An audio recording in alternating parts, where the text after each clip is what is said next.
So I found this really cheap flight to Bermuda, and I called up my day one, my mommy, and told her to grab her hat and let's go. So let's get to it.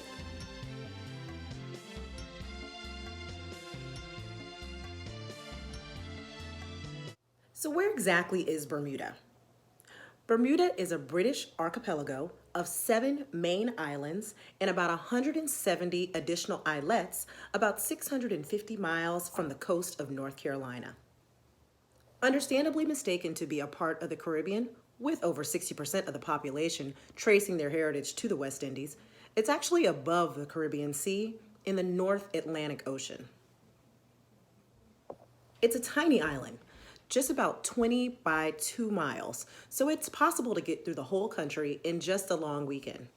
Mommy and I got to lounge on the beach, enjoy some delicious dark and stormies, shop on Front Street, get some history lessons, and have a sunset dinner at the Fairmont.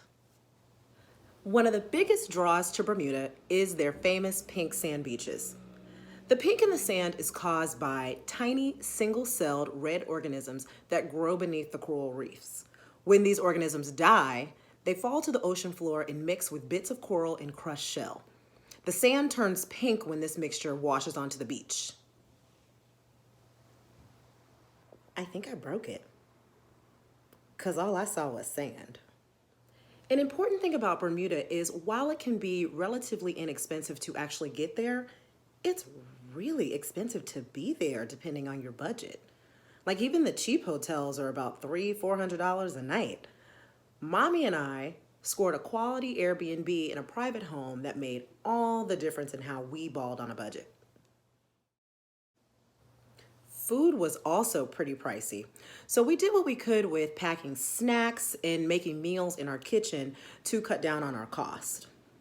For getting around the island, tourists are not permitted to rent cars, so your options are the local bus, which we used often, or their rideshare platform, Hitch.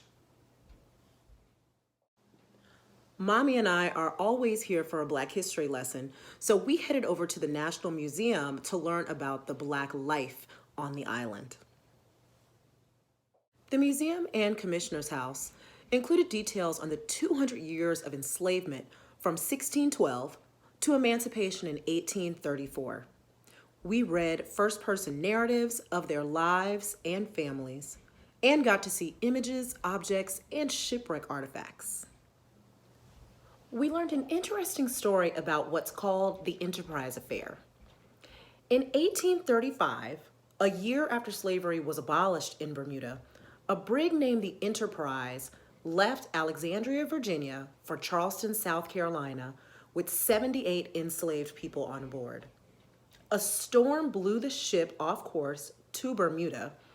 In a Black Bermudian lodge, the Young Men's Friendly Institution immediately petitioned the government for their release, arguing that slavery was now illegal on the island.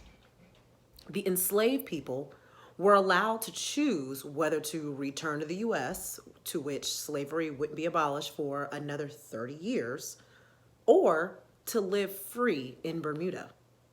Just one woman and her 5 children chose to go back to the States, but the others settled into the island as free people.